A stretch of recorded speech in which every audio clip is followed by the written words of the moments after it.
recognized symbol of excellence in sports entertainment.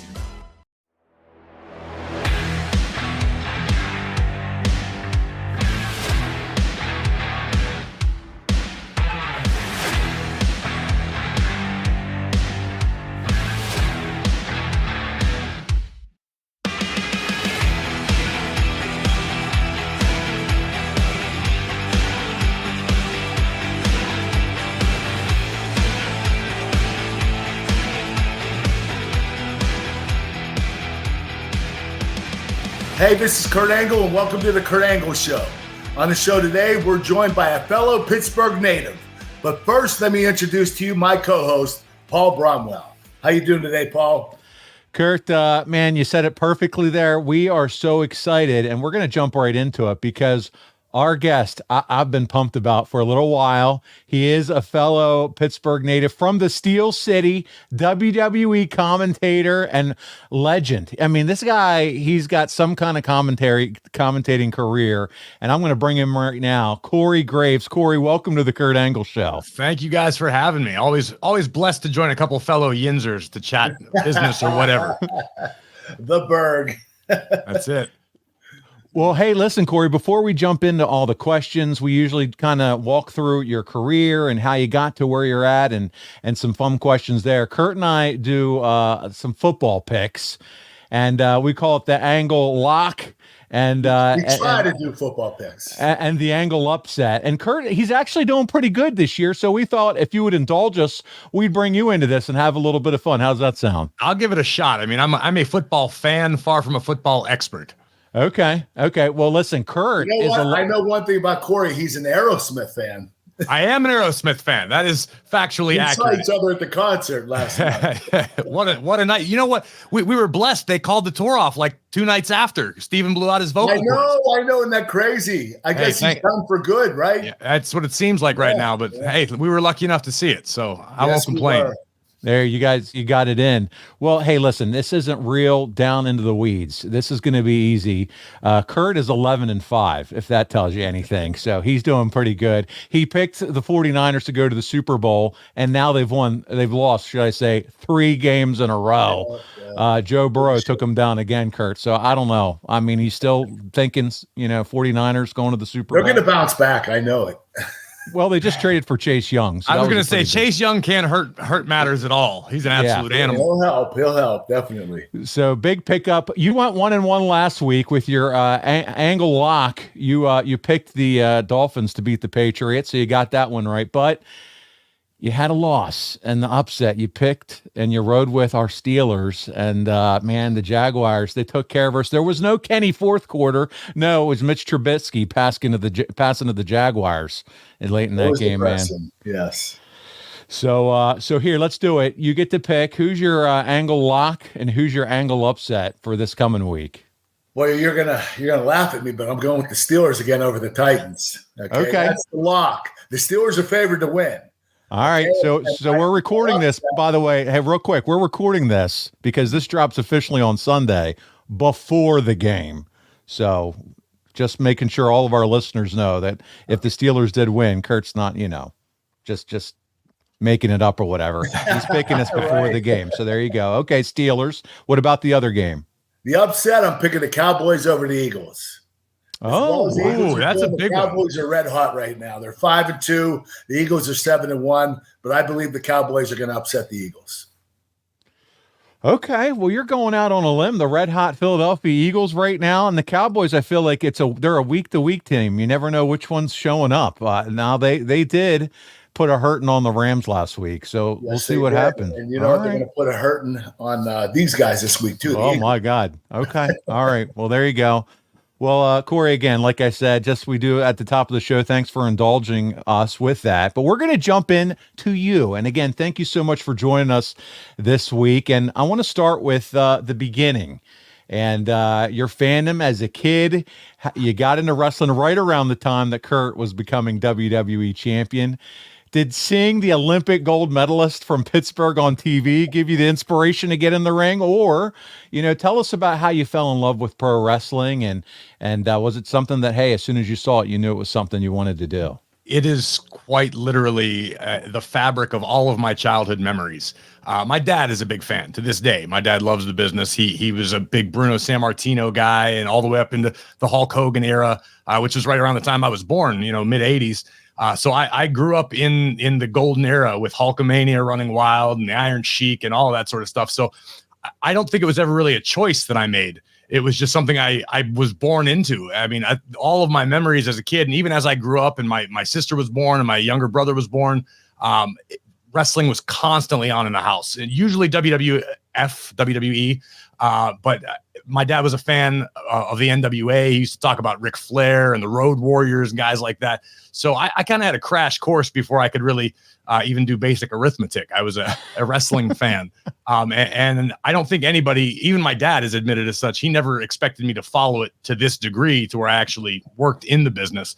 But it was really, I think it's overused in this business where people say it's a dream come true. It's a childhood dream. Literally, this was my dream, was to be involved in this. I wanted to be the Intercontinental Champion. That was my very particular dream.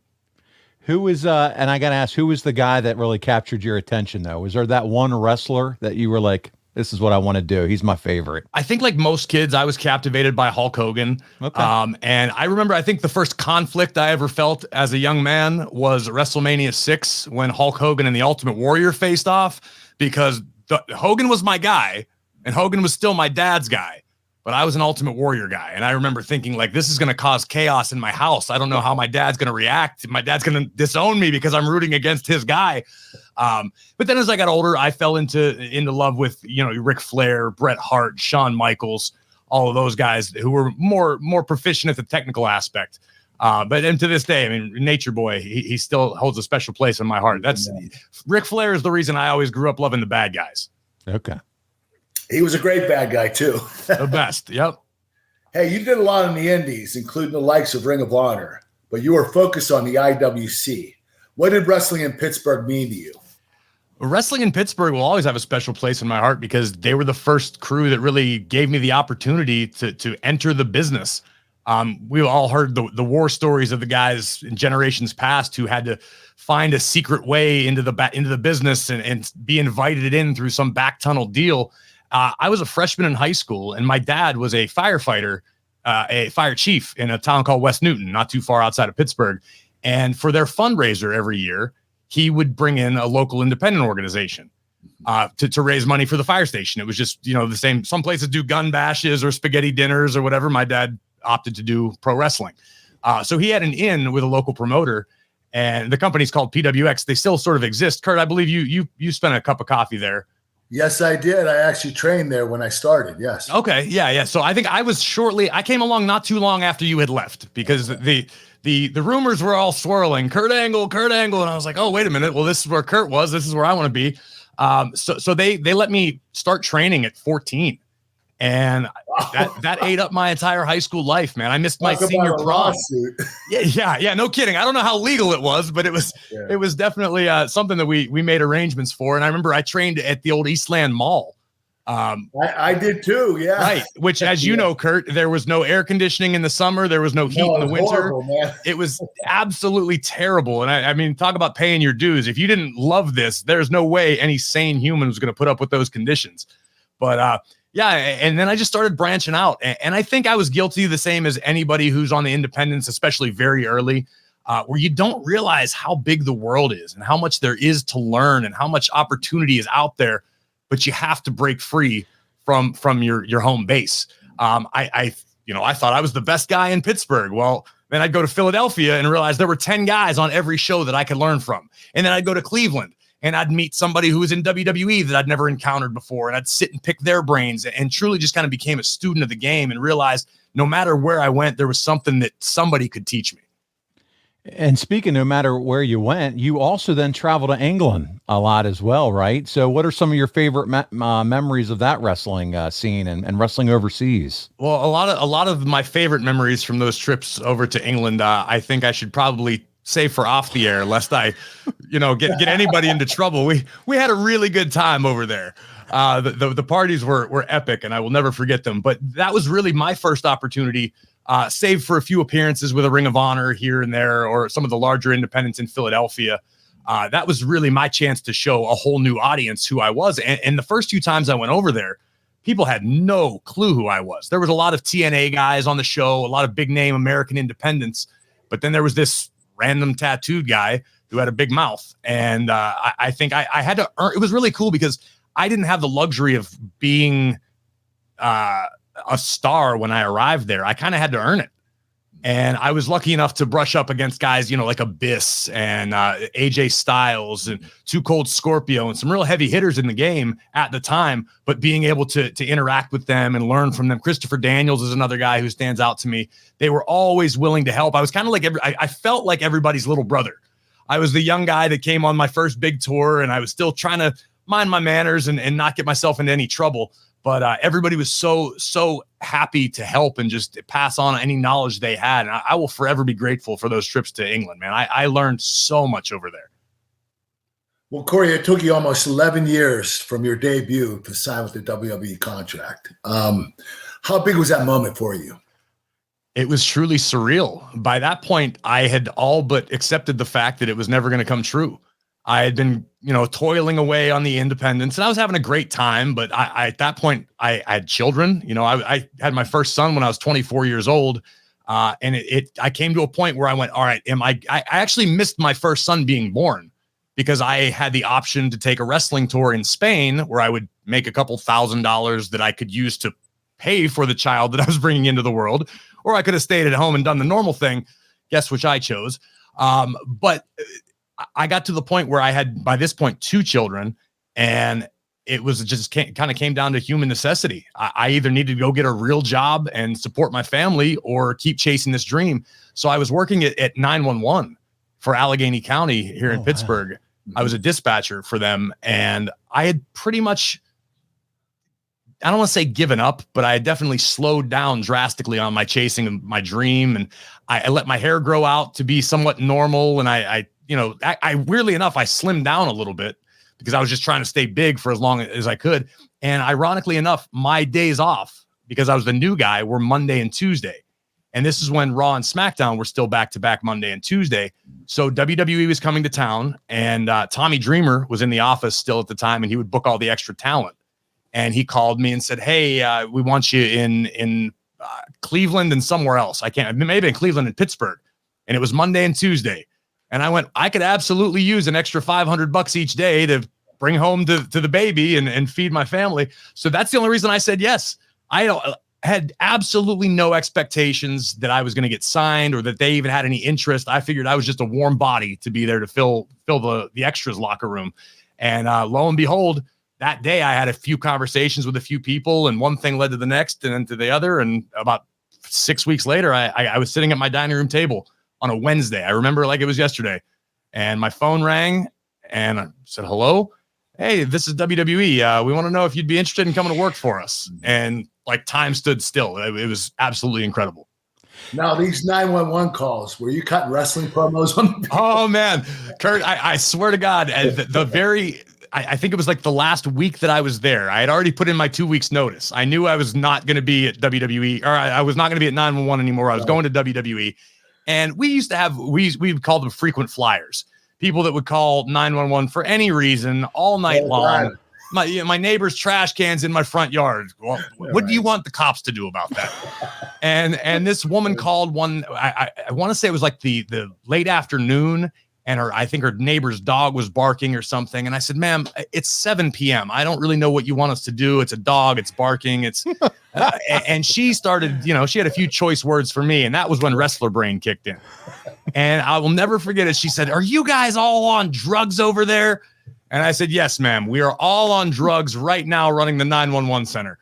And she hung up on me. And about 30 seconds later, my supervisor came over and said, did I just hear you tell somebody who called 911 that we're all on drugs? I said, yeah, but she was being I said, we should probably not do that anymore. And I don't know, that might have got me canned had I not been leaving anyway, but I was going to say, right on a recorded line. Yeah, like I said, wrestling brain. I bit my tongue for like 2 years, and finally I saw daylight. Yeah, like, here we go. Let loose. That's it. And I was going to ask you, did you ever think about giving up on wrestling? But you kind of walked us through that.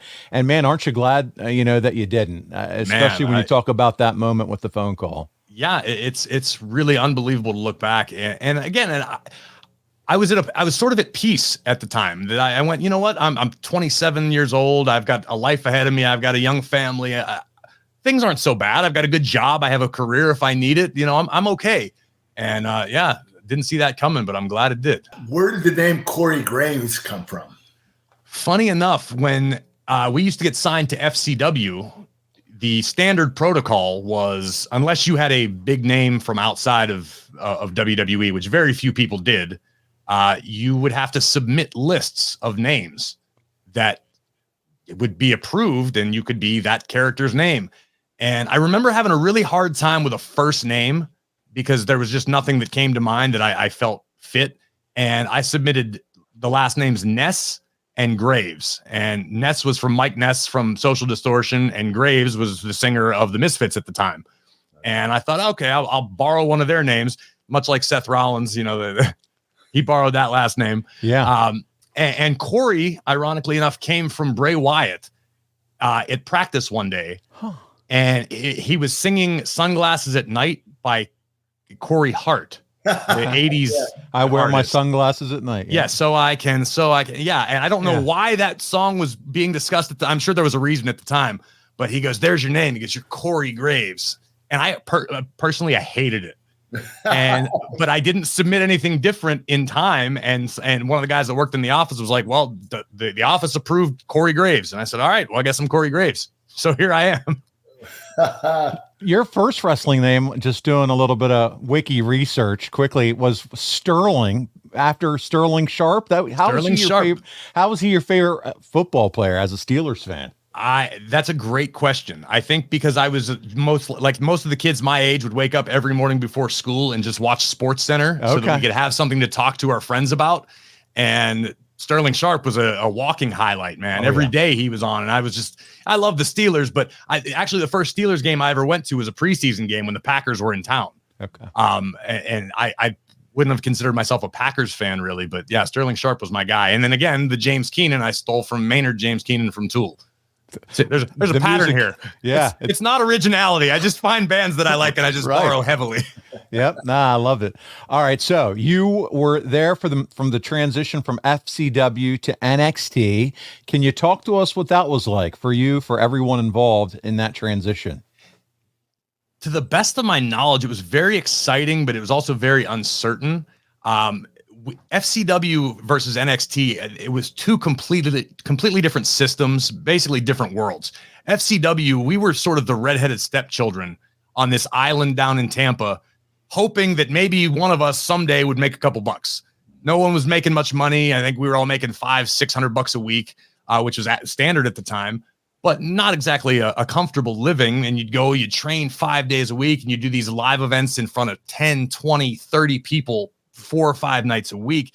I remember getting there and having a conversation with Seth Rollins, who I had known from the independents at the time. And I was like, dude, is this WWE? Like, my paycheck says WWE on it, but this doesn't feel anything like WWE.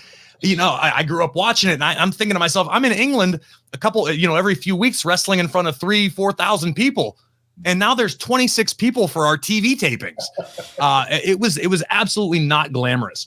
So I think the goal when making the NXT changeover was to really overhaul the entire system. And I know that was sort of Paul's baby at the time. Triple H's baby was developmental, and he wanted to give us the best tools in the world to succeed. And boy, did we ever. And there were certain holdovers. Obviously, we still had Dusty Rhodes. We still had a lot of the same familiar faces from FCW coaching wise. So there was a level of comfort. And I know that a lot of us were just blown away by the facility, the performance center. The first time you step foot, wait a minute, we have a kitchen. We're not at FCW. We had a microwave, and you'd have about 8 guys standing around in a semicircle waiting to heat up their food. And just seeing the performance center and what it became. And then there was such an influx of talent where we saw a lot more of our friends from the independents coming in. Whereas FCW, there were a handful of us who were the quote unquote indie guys.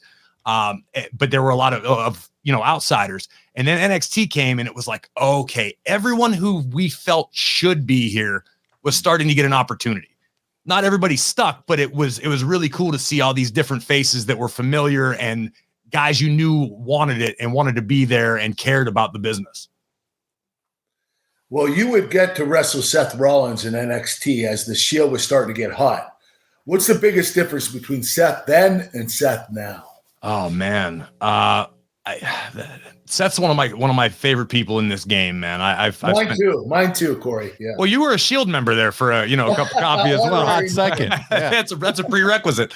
I think it's not necessarily unique to Seth, because I could give you the same answer regarding a lot of guys who I've come up with. It's maturity. When you come into this game, into the business at first, especially on the independent, it's you versus the world. You have to have a chip on your shoulder or you're not going to succeed. And I think a lot of us carried that to FCW and into NXT. And I think that's why NXT became as red hot as it did at the time, because you had a bunch of guys who were stuck in the warehouse in Tampa who didn't think anyone was paying attention. And we said, you know what, we're going to do it our way. And you had Dusty, who was just so cavalier that Dusty believed in us, and NXT caught fire. And of course, you had individual stars that broke out, Seth being one of them. And Seth still has a massive chip on his shoulder. That's how the dude lives his life. But Seth is now more mature. He's a dad now. He's a husband. He looks at things differently. He's not concerned, but he's interested in the health of the overall business and the future of the business. And he's the guy now, Kurt. Like I remember it used to be John Cena for years. You walk out through Gorilla and one of the top guys is sitting there watching the monitor after every live event match or every segment of TV. Seth's that guy now who sits and he doesn't overstep his boundaries, and he won't give you advice if you don't ask for it. But it's one of those deals where you go, I should probably ask that guy. He's done a few things in the game. Maybe he knows. But I mean, Seth is the same guy at heart who he always was, that sort of rebellious, sort of punk rock mentality. But he's just a little more mature, and he looks at things a little more carefully now. And I think that's probably going to add to his longevity in the business. Corey, I want you to talk about a guy you've mentioned already a few times, but specifically about his impact on you and your career, and that is Dusty Rhodes. Can you just share a few thoughts about him and what he meant to you in your career? I can honestly say, I mean, there's a lot of people that have added so much to my life and my career, but if I had to pinpoint one guy who I think I learned the most from, not only about the business, but about life, it was the American dream. Dusty, you've heard in all the documentaries and the interviews, even in Cody's new interview, that NXT and FCW, we were Dusty's kids. And he treated us as such because he cared. And nothing made Dusty happier than someone who was willing to take a risk or willing to step outside of the box or do something that wasn't a quote unquote wrestling promo or a character. Dusty wanted you to break the mold. He wanted everybody to do that. And the impact that Dusty had is visible each and every segment on Raw or SmackDown these days, from a Seth Rollins to a Becky Lynch to, Bray Wyatt, all of these, Roman Reigns, the top stars that populate those spots in the business all spent significant time with Dusty, those first few generations of NXT as well. And I think I learned more and became closer with Dusty actually after I was out of the ring, because it was when my concussions happened and I had to step away, and I was still trying to figure out what the hell I was going to do with my life with this opportunity. And Dusty was one who said, come on, baby, you just hang out with me. And I spent 8 hours a day in Dusty Rhodes' office in the Performance Center for like 6 months straight, 5 days a week, listening and learning and laughing. And half the time it had nothing to do with wrestling. Dusty would put on Garth Brooks live in Central Park, and we would just sit there and I've seen it 50 times at this point. And we would sit there and he would start thinking and he'd go, hey, tell me what you think about this. And would bounce ideas back and forth. And that was the coolest thing about Dusty, was he was never the one who had to make it his idea. Dusty just wanted to help. And if Dusty saw a glimmer of what you felt inside, he was a magician at drawing it out and really helping people step out of their comfort zones, and myself included, all the way up to when I had to announce my retirement and step into the broadcast world. Dusty was an advocate for me. Dusty went to bat for me at every opportunity, and he was more than gracious with his time and his knowledge. And I was like a sponge, man. It was a short period of time, but I would say it was one of the most important periods of time, not only in my career, but in my life, as far as learning so much from Dusty. I'm so blessed to have known him as well as I did. Well, you would work a lot with the Wyatt family in NXT. What can you tell us about Bray Wyatt and Brody Lee, the men and the wrestlers? Man, you would be hard pressed to find two better dudes in the business, in the world.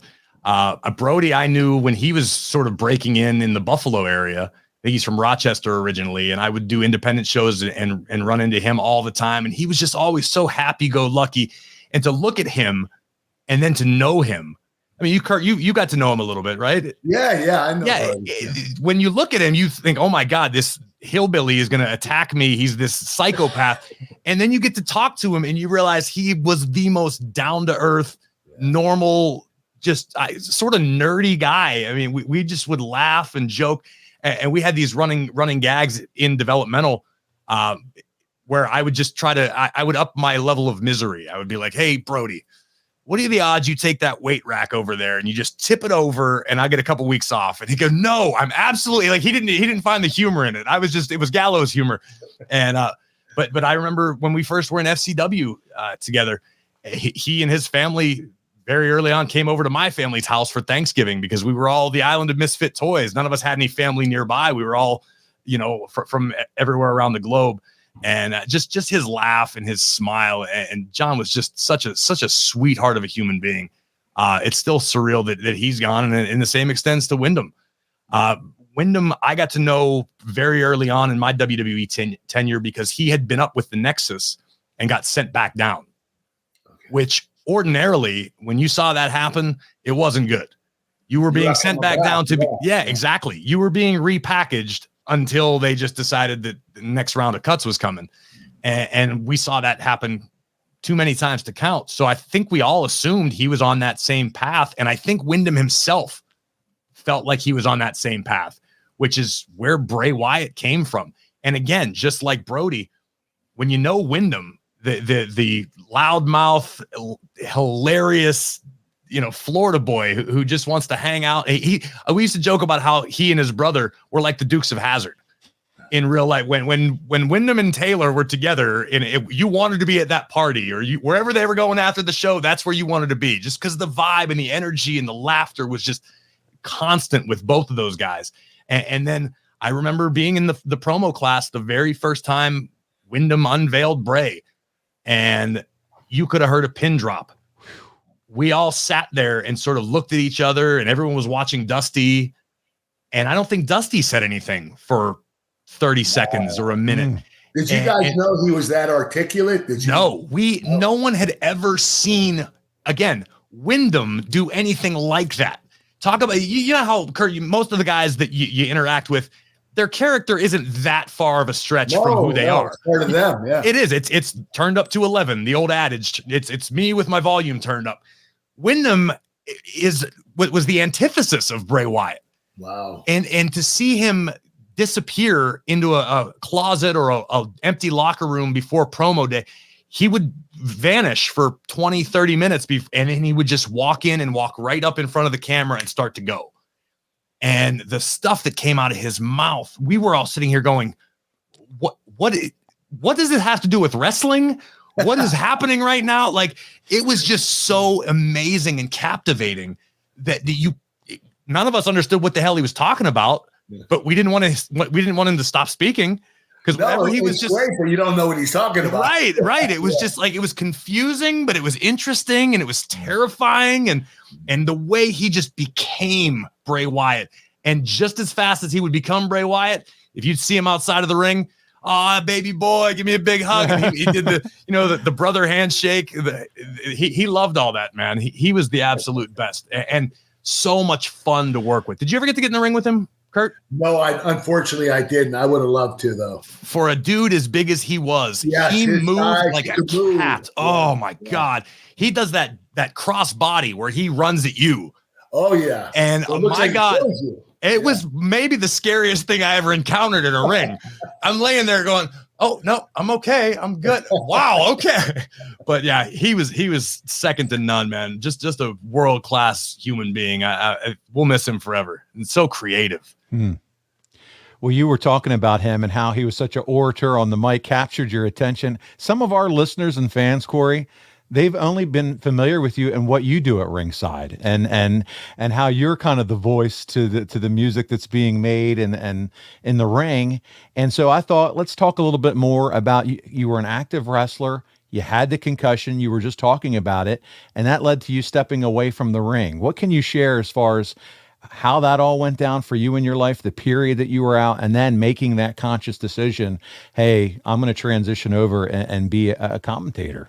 Well, I can remember the night that the commentary idea was floated, and that was actually the night of or the night after I had my last match. It was WrestleMania Access before WrestleMania in New Orleans, and I wrestled the match early in the morning, and I don't know if it was the same night or the next night.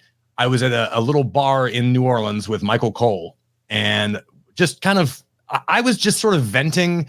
To me, I went, okay, I've had concussions before. I'll heal. This is annoying, but whatever.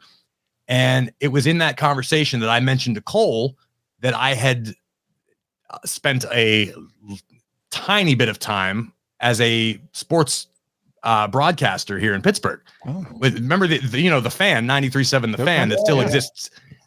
I was lucky enough to have the overnight 2 to 6 a.m. on weekend shift. Oh. Which ultimately now I'm grateful for. At the time, between that and 911, I mean, exactly. Come on. Yeah, who knows? See, all these were steps in the right direction. I had no idea at the time. Maybe this was all fate after all. But again, like I mentioned back to what Dusty meant to me, when I got shut down, when I officially was told you can't wrestle anymore, it was the most heartbreaking thing I'd ever experienced. But I think that fight or flight instinct kicked in because I went, oh my God, I'm at WWE right now. I'm here in the Performance Center. Okay, I can't wrestle anymore now, but what else can I do? Like, I'm not going to let this opportunity go up in smoke. So I started doing everything. I started setting up the speakers and running sound at the live events for NXT and anything I could get my hands on, working with Dusty extremely closely. And then Cole revisited the conversation we had in New Orleans and said, hey, I want you to try commentary. I said, all right, great. I'll give it a shot. And I would go on to spend countless hours, again, in the Performance Center, state of the art at the time. There was actually a commentary booth. And I would get in there with Rich Brennan at the time, who was the voice of NXT. And we would call dozens and dozens and dozens of matches over and over and over again until I did not want to see that match ever again for the rest of my life. But it was reps. It was repetition. Yeah, I was going to say, was there a light bulb moment for you while going through those repetitions where you felt it's clicking for me now? No, absolutely not. I was so self-conscious that I felt like I knew what I wanted to do and how I wanted to do it, but I was afraid to take that risk to be a little different rather than just a vanilla play-by-play guy and it took me a while. I would say several months, at least, maybe a year, until I was confident enough that I could crack a joke or I could respond to something and do it in a way that didn't take away from the match or bury a talent or whatever, because there is an art to that. Yes. As much as people think, oh, you just go out there and talk smack for 2 hours. Like, no, there's a very, very not many people can do it. No. Well, don't tell them that. Everybody on the internet thinks they can do my job. It's not a bird. It's not a plane. It's the most revolutionary ball trimmer the world has ever seen. Gentlemen, our friends over at Manscaped have been working night and day to bring you a below-the-waist grooming experience like none other with their brand new Lawnmower 5.0 Ultra. We're talking about a next-generation trimmer with interchangeable blade heads for whatever shave your mind can imagine. AI is cool, but I think this might be the biggest technological advancement the world has ever seen. Upgrade your grooming game to the Ultra Sphere this year by going to manscaped.com for 20% off plus free shipping with the code ANGLE. High tech for low prices. Manscaped. Take it from me, your Olympic hero. There's nothing I hate more than wrestling a 45-minute match, dropping the singlet, and then weaving my way through a mass of shrubbery to try to find my pee-pee to relieve myself. And thanks to Manscaped, that's not a chore no more. No way. Their 5th generation trimmer has dual LED spotlights and is the ultimate bush hog. I take it with me in the shower and I walk out smooth, soft, and supple. Ready for action, whether it's in the ring, in the bedroom, or just using the urinal. Get 20% off plus free shipping with the code ANGLE at manscaped.com. That's 20% off plus free shipping with the code ANGLE at manscaped.com. I can promise you've never had a ball trimmer that looks like a spaceship. Get yours today from our folks at Manscaped. Oh, it's true. It's damn true. But it was then when I started sort of loosening up a little bit. And then I was getting the feedback from Michael Cole, from Triple H, from people in backstage at NXT going, where has this been? Where's this guy been? And I grew up on Bobby Heenan, on Jesse Ventura, on, Mark Madden, even in WCW. I loved the smart asses. It's my sense of humor, but I've always sort of gravitated to it. And I think it was just me sort of, again, borrowing heavily or heavy influence or just trying to do my dime store imitation of the guys that came before me. But then after a while, I honed it and I tweaked it and I did a little more of this, a little less of that. And I've kind of developed my own sort of style. And I'm unique in a sense that I learned alongside play-by-play guys who were also learning. So in a pinch, I wouldn't recommend it, but I can do play-by-play. I can do traffic. I can throw to commercial break. I can transition to another package, which traditionally speaking, JBL compliments me on it every time we talk because he goes, I just showed up and talked about the match and made jokes. But I have the ability to avoid the iceberg should we start taking on water, I guess, is at the end of the day. Mm.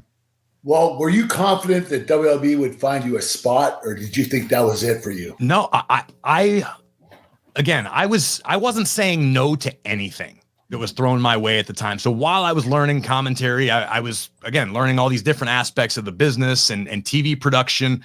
I was like a sponge, and I would just sit down and I would ask people questions. Hell, I didn't know. As far as I was concerned, I would have been doing lighting backstage as long as it meant I could stay in WWE.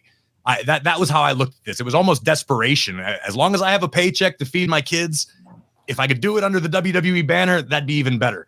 But as far as commentary goes, I never had any sort of confidence that I would ever make it to Raw or SmackDown. Right. I remember getting actually to the point where in NXT, I was frustrated because I went, this is as good as I'm going to get here. I need to work with a Michael Cole or a Jerry Lawler or whoever that may be. Because as you know, Kurt, the only way in this business you get better is to work with someone better than you are. Yes, yeah. I felt like I was treading water. But again, at the end of the day, I was still getting a paycheck, so that was okay. And I remember thinking, God, give me a chance. Give me a shot at Raw. Let me do SmackDown once. Let me fill in for somebody. I'll set the world on fire. And it's since been relayed to me, several years down the line that they knew I was ready back then. And they said they'd rather I'd be a little bit over-prepared than to come up and underperform, which now I'm grateful. At the time, I wanted to swing at anybody who told me no, but now I'm grateful it worked out that way. You were talking about the transition and influences. You mentioned Jesse Ventura, Bobby the Brain Heenan, Mark Madden even. When you're out signings, meet and greets, wherever the case may be, is there one name that you hear comparisons to the most? Like, man, you remind me a lot of Jesse Ventura back in the day, or this guy or that guy. I think most frequently I get Jesse. Okay. And I think some of that actually has to do with just the tone of my voice and the way that I speak is very similar. But anytime I get those comparisons, I know that everybody means it with the best of intentions, but it just makes me cringe and feel uncomfortable. Okay. Because I grew up with those guys and they were larger than life to me. And unfortunately, I never got to know Bobby or Jesse really in any capacity. So to them, they're almost these mythical characters that I'm like, no, those were the guys. So when someone goes, you're like the new Jesse Ventura, I go, thank you. But I feel like it's like an imposter syndrome feeling where I'm going, no, come on. It's your own style, though. You have your own style, but the wit It's the quick wit comeback and how you're able to do it so effortlessly, I think. Oh, I think I should thank my dad for that one. It's on your money when it comes to Son that. of a salesman. Gotta be quick on my feet. Yep. Hey, learn the job basically on TV. What were some of your weaknesses back then compared to who you are today? Oh my God. I don't think we have enough time to go through all the things I sucked at. There's about 20 minutes, brother. there's so much that goes into commentary in WWE that the world should never know. If it's done well, you never know. But there are so many different things. I think the thing that I struggled with most was having all the different voices in my head. In NXT, we would have, the producer counting down, and occasionally Michael Cole was producing backstage, and he'd give you just nudge you in a certain way, or hey, make sure you don't miss this.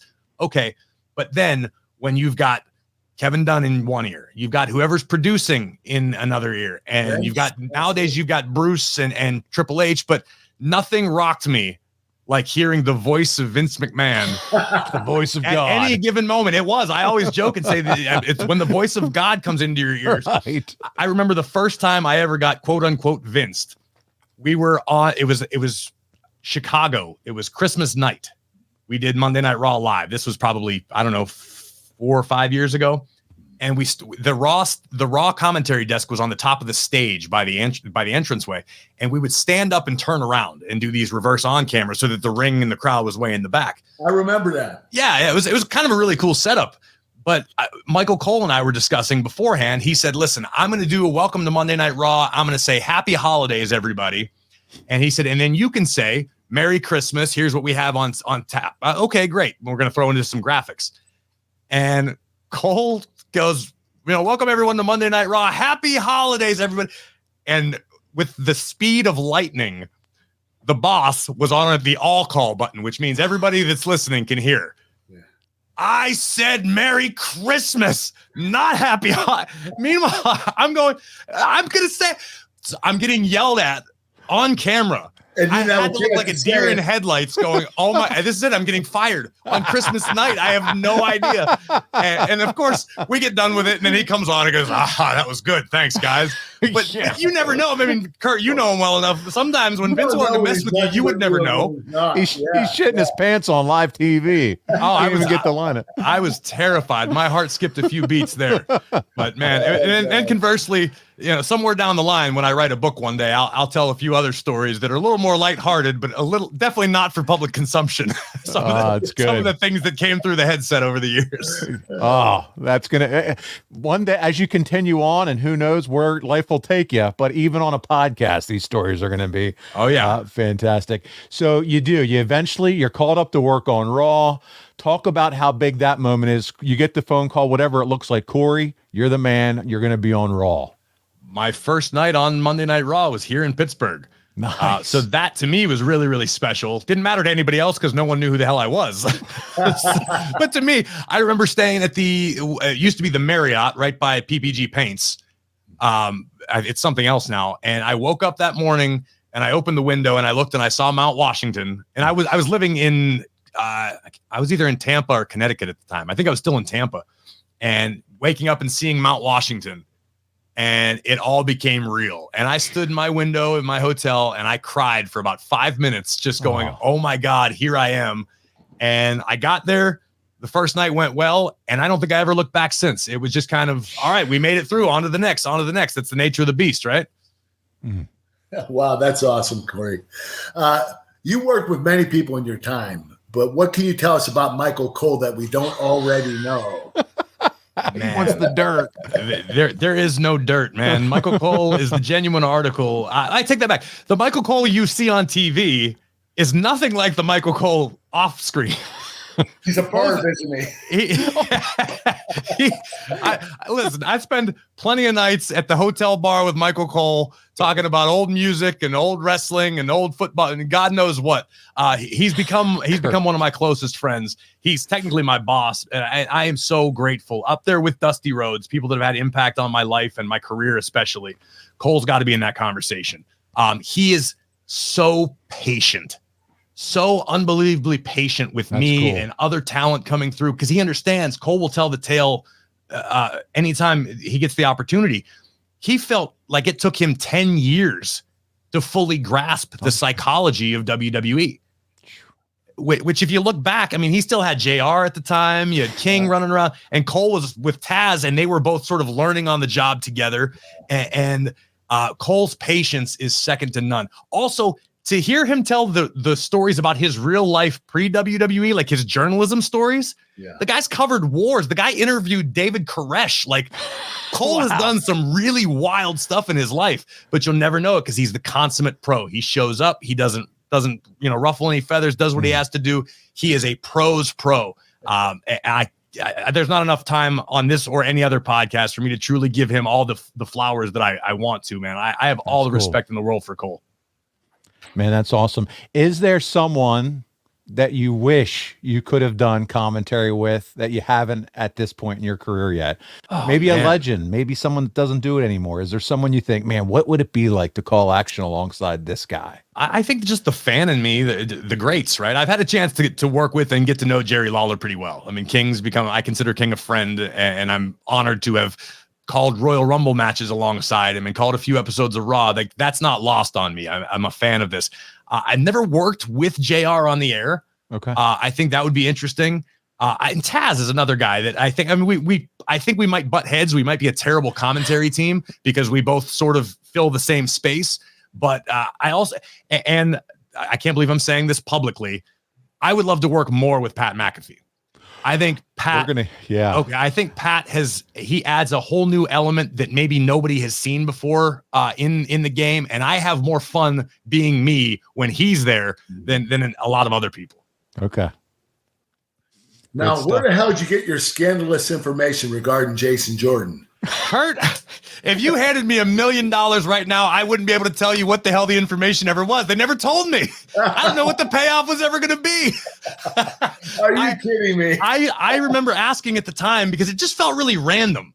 Yeah. And they said, well, you Jason Jordan and I actually got hired at the same time. Okay. I took my medical exams here in Pittsburgh. That's when I met him. We were down at UPMC for our pre-WWE medical screenings, and we've been fast friends ever since. And I think that was sort of the reasoning behind it. I just remember thinking, like, I don't know what this means. I don't know where it's going, but I get to work with my friend and Kurt Angle. This is going to be awesome. I don't care, but I have no idea what the plan ever was. No clue. And they picked you to kick the whole story off. I mean, I know that's what I'm saying. Like, how are we going to pay this off? Are they going to both beat me up? Or what? I know. Like, what is going on here? What's the deal? No link, no explanation, no nothing. Just Deus ex machina. Who knows? Oh my God! Wow. Well, Kurt, there you go. Oh, those were fun times, though. I remember that was crazy for me, Kurt, because I wasn't necessarily comfortable yet at the Raw desk. Yeah. And I would be calling the show, and I'm still learning and making sure I'm doing things right. And then I'd have to get up and run backstage to the set or wherever, do whatever we were going to do. And then as soon as I was done, run right back out. So I never got any sort of feedback like maybe it sucked. Like, Corey, that was the worst pre-tape we've ever seen. I don't know. Maybe it was. Maybe that's why they never paid it off. But nobody told me at the time. So I just marched back to the desk and go, yeah, that was great. It was awesome. I'm amazing. That's great. Hey, you had to work Raw and SmackDown for quite some time. Was that rough on you, and did you embrace it? It was definitely rough from a scheduling standpoint. Yeah. But that was kind of when I feel like I really hit my groove, to be honest. Really? So working both shows really helped you? I think this business. No, I mean, it was, in hindsight, it was absolutely too much. Yeah, my home life suffered. I was probably neglecting a lot of things that I should have been paying more attention to. But it was sort of my first chance at the dance.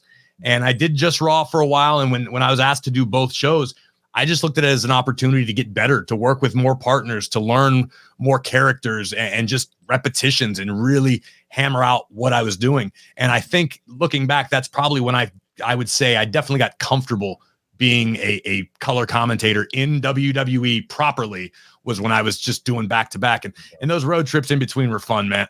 I missed those days. We had a great crew, that would pile up in a minivan and drive from wherever Raw was to SmackDown and have a great time along the way. So I hated those drives. Did you? Yeah. I didn't have to do a lot of the driving. I would sit in the back. And, we had other guys up front taking care of business. As long as I ended up where I needed to be, I didn't really care how long I got there. What was it like for you, Corey, during being the SmackDown analyst during the COVID era in the Thunderdome and calling match? No fans. I mean, completely unique, different situation altogether. What was that like for you at the commentary desk? If I'm being honest, for Cole and I, it was terrible. It was really, really rough. I still feel that the guys and girls who continue to step in the ring and do what they had to do don't get enough credit, because if you were there and you got to experience the Thunderdome in person, whether it be at the Performance Center or Tropicana Field or USF or wherever they were stationed at the time, it was not fun. I mean, it's exactly how you would assume it would feel when you go, okay, hey, this is WWE, where we have fans around the globe and they're loud and they're rowdy and they're boisterous. And even when something sort of bad happens to you, they'll fuel you forward and you can fight through it because the crowd's on fire and you're going to deal with this. And you go, oh, that major character in all of your shows, gone now. It was so uncomfortable and it took so long. And credit to our production team who made the most out of the situation. The fact that we remained on TV throughout the pandemic, that can't be overstated. I mean, that was incredible. And it got better, and they'd start, filtering in some crowd noises, and guys would learn how to use those machines. It was a learning curve for all of us. But for Cole and I, it was just, and I'll tell you what the hardest part was. We often shot out of order. So we might shoot a couple weeks of TV in 2 or 3 days, and then we're going, wait, oh, here he comes fresh off of this match. And Cole will go, nope, cut that. Let's do a wild line. That match happened 2 weeks before. Yeah, right? It's crazy. That was the hardest part. I'm grateful we all survived it. We'll all have some pretty fun tales to tell somewhere down the line. But man, I don't know. Even if you paid me really, really well to go back into that, I don't know if I could do it. Me neither. You would go back to Raw when Pat McAfee would join the WWE and SmackDown. Were you okay with that decision since it was Pat? Yeah. So believe it or not, I'm blowing up my own stuff here. I think the world of Pat. He again is such a strong persona. It's easy for me to play off of and rib him and get under his skin. I was a little upset professionally that I found out like hey, you're going from Friday Night SmackDown on Fox, the network show that you kicked off with Michael Cole, and then I took it a little personally. Not because of Pat, but sort of, it was like, I've paid my dues here. I'm the guy that shows up week after week. I'm the guy that did both Raw and SmackDown for 2 years straight, never complained. And this is how you do me. And again, I remember I was talking to my wife and just going, this isn't right. I have to do something about this. This isn't fair. I just felt, I really took it hard. Again, it completely had nothing to do with Pat being Pat. It was just sort of the professional issue. And she talked me off a ledge, and I had a few conversations with Cole, and Michael Cole is my boss / therapist. So he talked me off the ledge as well. And looking back, it's business. I mean, Kurt, you know better than anybody here. Sometimes you got to do the stuff you don't want to do so you can do the stuff that you do. And you. I'll give you an example. Please. When I wanted to have bestiality sex with Booker T's wife, Charnel. Like, really, I had to go through that. Like, it was horrible, man. Stuff you don't want to do. I mean, they throw it at you. And, yeah. It was definitely it was a shock that I didn't see coming, but you know what? I dealt with it. We're all better off for it, I think. Well, Corey, listen, I was going through looking at your Wikipedia page last minute before we did the show, and here's a small paragraph I want to read to you and get your reaction from it.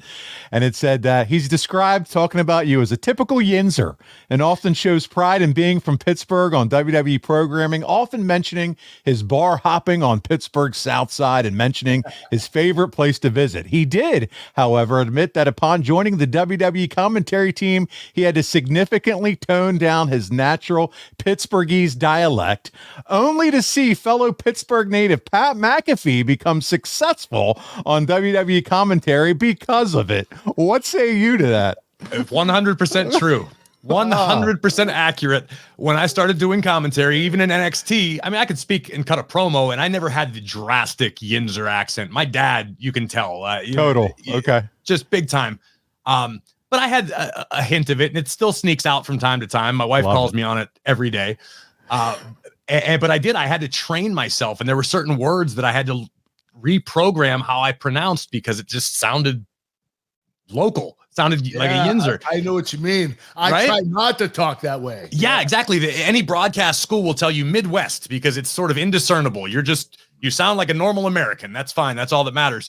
And then Pat comes along and he is just quintessential down south side and that, and it just it makes me laugh. But also I'm going, man, how many hours did I waste trying to break myself of these habits? Maybe I'd have been McAfee first. It's unbelievable, and but 100% true. 100% accurate. I love it. You did get to wrestle one match on WWE TV, pinning Akira Tozawa to win the 24/7 championship before losing it to your buddy Byron Saxton. Does he still hold that above your head? Talk about Byron a little bit. Okay, so yes, Byron does still hold that over my head at any given opportunity, but I feel like I deserve it because after the ribbing I've given him over the years. Oh yeah. Byron, the human being, you would be hard pressed to find a better human in our business. It's almost like it gives you pause. Like, Byron, what's wrong with you? Why are you here? You're too nice. You've got a great family. He goes to church. I mean, he's a model citizen. Good guy. He absolutely is. But his passion, he loves this more than anything. But Byron is an absolute saint of a human being. He is unusual. He's probably a little more unusual off screen than we get him for on screen, but nothing harmful. Obviously, just there's a lot of stuff that we'll have a conversation in the locker room or when we're doing video game voiceovers or something will come up or he'll stick his foot in his mouth as he does professionally. And I just put that in my back pocket. I'm going to save this and I'm going to wait until the perfect moment. And then boom, boom, boom. The amount of things I've stung him with on the air that most fans probably would never get is astonishing because they're inside jokes constantly. They're like 70% of the stuff I say to him means something to me and him and nobody else. The best. But I love Byron to death. Absolutely. He's such a great dude. Well, you've been active in podcasting with your podcast After the Bell and soon to be a father again with Carmela. How are you guys holding up, by the way? Well, I'm doing great. She is ready to burst at any moment, which is exciting for both of us. Stressful. She had this great pregnancy and she really enjoyed it and leaned into it. And if you follow her on social media, she had a new photo shoot every day of the week. And she really leaned into it, something she's always wanted to do. And this last month or so, I mean, Kurt, you've got kids. You know how that last month gets a little longer than the rest. And a lot it's kind of like, let's move on with the show. And we can't get any more ready. He's already got, the nursery's done. He's got a bigger wardrobe than I do. We absolutely couldn't be any more ready for him to get here. So it's exciting right now. And WWE's been gracious enough to give me a little bit of time away from traveling so I can actually be here and be present this time, which I hear is a great experience. It's been a while. Yeah. That's cool that you get that opportunity this time around. Yeah, for sure. We were talking about some of the guys and commentators that have talked a little bit about you and what you've meant to the business. I'm talking legends, Corey, like Jim Ross, Eric Bischoff, Michael Cole, the one that you've been talking about a lot as far as just a mentor and someone that you can talk to. They have all praised your work over and over again. What does that mean to you now, just to kind of hear what some of those all-time greats have had to say about your work? I don't think I have the words to express how much I appreciate all of that. But also taking it back to when I was saying about the comparisons earlier, it seems just as surreal as someone comparing me to a Jesse or a Bobby.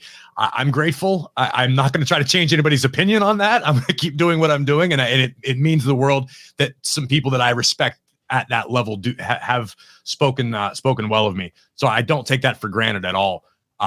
It's really, really, really cool.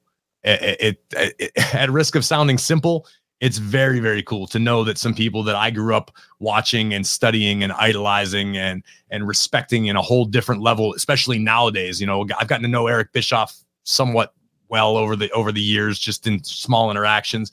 And that's the guy that brought the fight. Right. Yeah. I mean, you look at history and history always remembers the winners, but we're lucky enough to still have Eric around and that knowledge and the business aspect of the sports entertainment business. I'm so grateful to have any sort of audience and sit down and chat with these guys.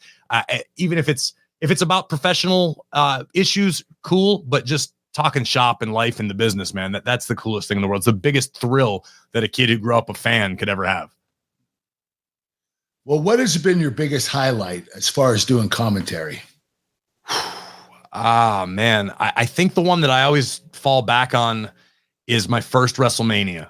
It was in Orlando, and I was out there with Tom Phillips, and we were in the, I believe it's called Camping World Stadium at the time. I don't know if it still is. It was the Orange Bowl at one point.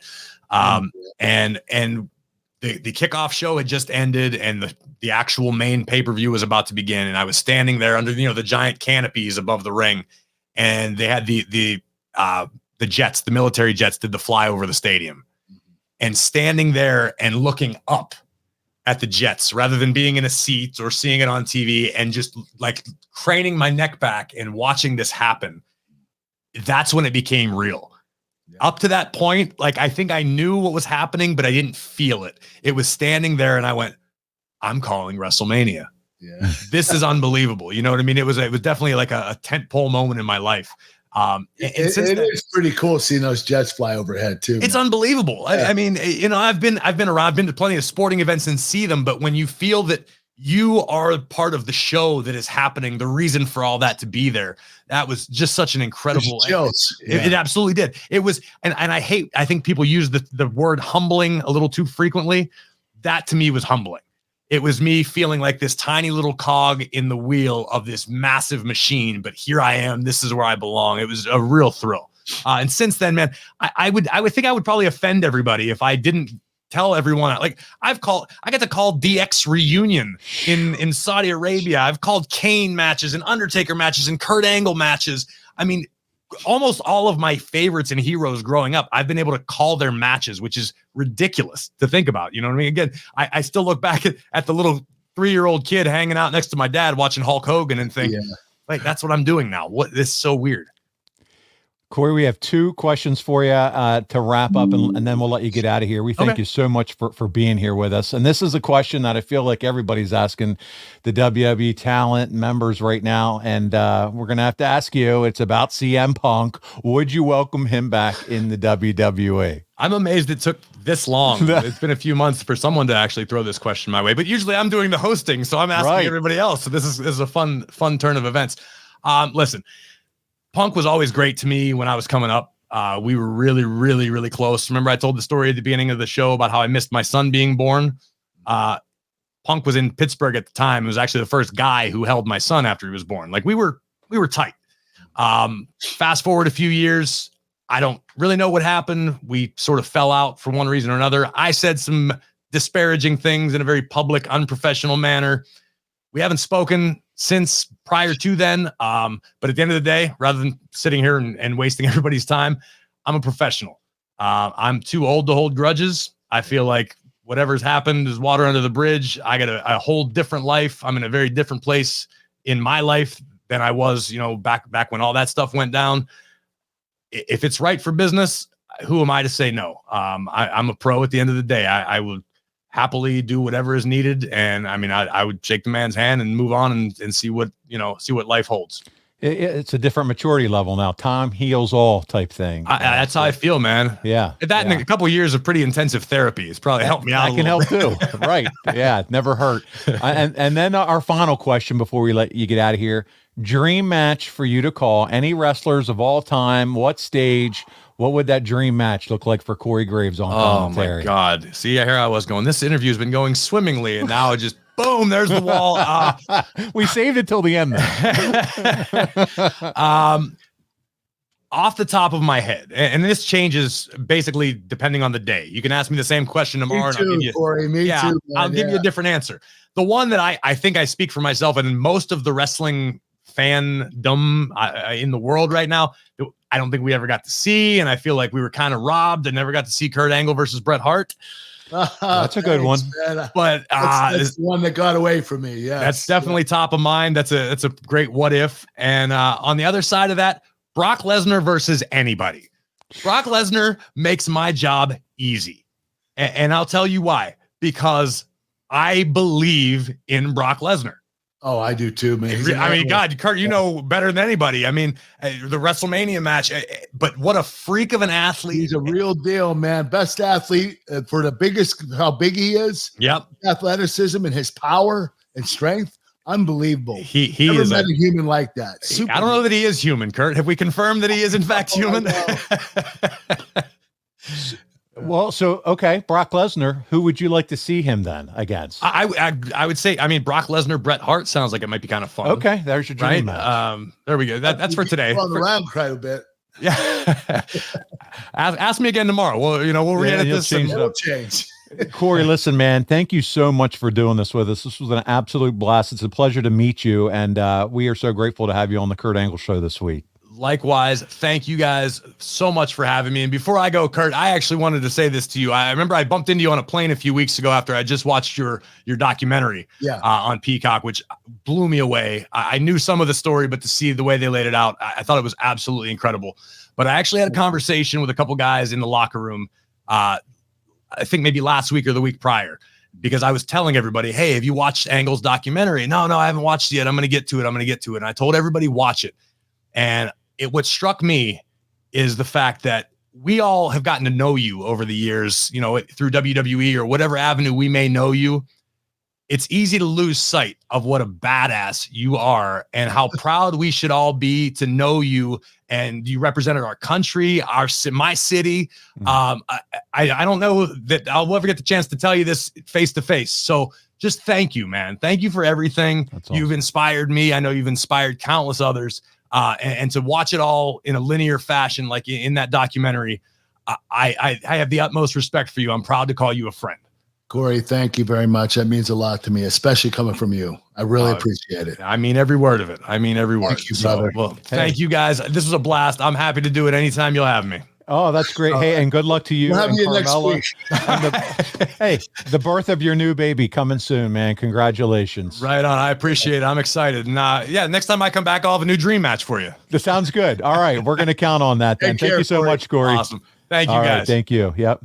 There it is, Kurt. Corey Graves, man. What a great guest he was on the show this week. I'm not going to lie to you. I thought he was my favorite interview that I've done. He is so engaging, so talkative, so friendly and open, and he's a yinzer. So what's not to love about him? You're right. All right. Well, hey, listen, I know you got to get going. Let's wrap up the show. By the way, don't forget all Kurt's past top Impact moments, impactwrestling.com/packages. Sign up with code Kurt. That's KURT. And if your business targets 25 to 54-year-old men, there's no better place to advertise than right here with us on the Kurt Angle Show. I'm going fast, Kurt. Can you tell? You've heard us do ads for some of the same companies for years. Why? Because it works. So go to advertisewithangle.com right now and find out how you can advertise right here on the Kurt Angle Show. Why wouldn't you want to? With guests like we had, Billy Corrigan, Corey Graves, they're just flooding in, and we're getting superior numbers and fantastic downloads and great feedback. So check it out, advertisewithangle.com. Don't forget about our merchandise. You can find it on boxofgimmicks.com. Follow us, subscribe on YouTube, youtube.com/The Angle Pod. You can like, subscribe, and turn on your notifications. Kurt, tell them all about Physically Fit and Smart Snacks.